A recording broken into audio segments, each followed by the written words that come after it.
పరకామణి కేసులో AP high court కీలక వ్యాఖ్యలు చేసింది. కేసుతో ప్రమేయం ఉన్న పోలీసు అధికారులపై క్రిమినల్ కేసులు నమోదు చేయాలని ఏపీ హైకోర్టు ఆదేశించింది. కేసు దర్యాప్తులో ముందుకు సాగాలని సిఐడి ఏసీబీకి తెలిపింది. కౌంటింగ్ అంశంలో టేబుల్ ఏర్పాట్లపై సూచనలు ఇవ్వాలన్న హైకోర్టు నిందితులతో కొందరు పోలీసులు చేతులు కలిపినట్లు సిఐడి నివేదికలో స్పష్టంగా ఉందంది.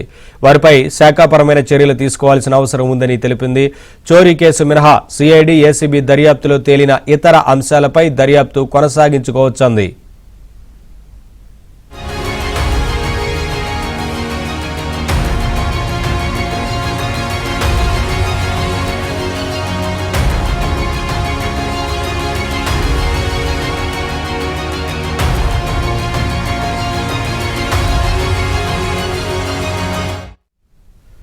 పరకామణి కేసులో ఏపీ హైకోర్టు కీలక వ్యాఖ్యలు చేసింది. కేసుతో ప్రమేయం ఉన్న పోలీసు అధికారులపై క్రిమినల్ కేసులు నమోదు చేయాలని ఏపీ హైకోర్టు ఆదేశించింది. కేసు దర్యాప్తులో ముందుకు సాగాలని సిఐడి ఏసీబీకి తెలిపింది. కౌంటింగ్ అంశంలో టేబుల్ ఏర్పాట్లపై సూచనలు ఇవ్వాలన్న హైకోర్టు నిందితులతో కొందరు పోలీసులు చేతులు కలిపినట్లు సిఐడి నివేదికలో స్పష్టంగా ఉందంది. వారిపై శాఖాపరమైన చర్యలు తీసుకోవాల్సిన అవసరం ఉందని తెలిపింది. చోరీ కేసు మినహా సిఐడి ఏసీబీ దర్యాప్తులో తేలిన ఇతర అంశాలపై దర్యాప్తును కొనసాగించవచ్చంది. ఇదే అంశానికి సంబంధించి మరింత సమాచారం మా AP bureau chief Ramarao live ద్వారా అందిస్తారు. రామారావు, క్రిమినల్ కేసులు నమోదు చేయాలంటూ ఏపీ హైకోర్టు ఇప్పటికే ఎవరెవరికైతే సంబంధం ఉందో వారిపైన పోలీసు అధికారులపైన నమోదు చేయాలంటూ ఆదేశించింది కదా, ఇంకా చాలా విషయాలకు సంబంధించి ఏంటి అప్డేట్స్? నవీన్, పరకామణి కేసులో ఏపీ హైకోర్టు కీలక ఆదేశాలు జారీ చేసింది. ముఖ్యంగా పరకామణి కేసుకు సంబంధించి ఏపీ హైకోర్టులో పూర్తి స్థాయిలో విచారణ జరపాలి అని చెప్పి తిరుపతికి చెందిన ఒక జర్నలిస్టు ఏపీ హైకోర్టులో పిటిషన్ దాఖలు చేశారు.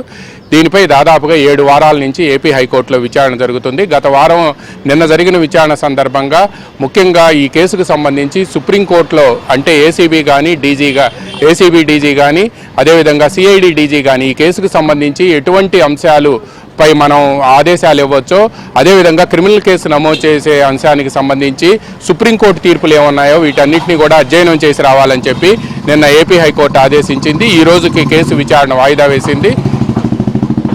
ఈ విచారణ సందర్భంగానే ఏపీ హైకోర్టు పలు కీలక ఆదేశాలు జారీ చేసింది.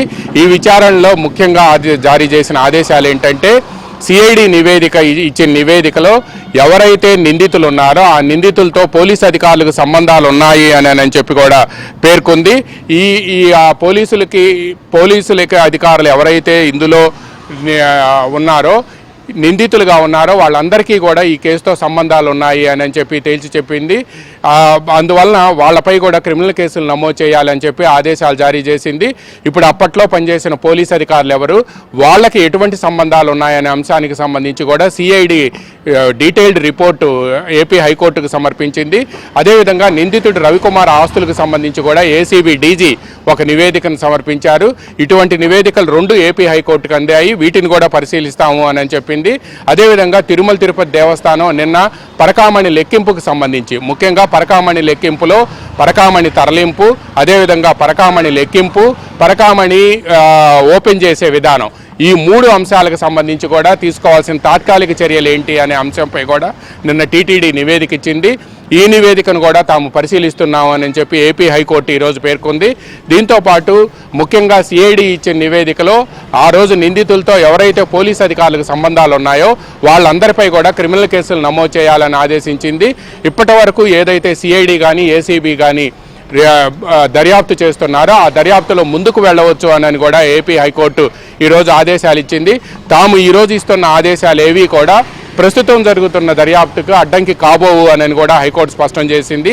అంటే ఎవరైతే పోలీసు అధికారులు నిందితుడితో సంబంధాలు ఉన్నాయో వాళ్ళందరిపై క్రిమినల్ కేసు నమోదు చేసినప్పటికీ కూడా దాన్ని ప్రత్యేకంగా చూడాలి అని కూడా ఆదేశాలు ఇచ్చింది.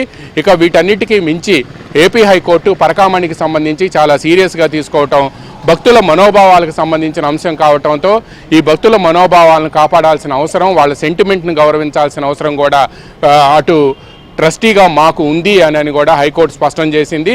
అందువల్లనే ఎట్టి పరిస్థితుల్లో కూడా పరకామణి కేసుకు సంబంధించి ఒక లాజికల్ కంక్లూజన్ రావాలి అని చెప్పి కూడా ఏపీ హైకోర్టు అభిప్రాయపడింది.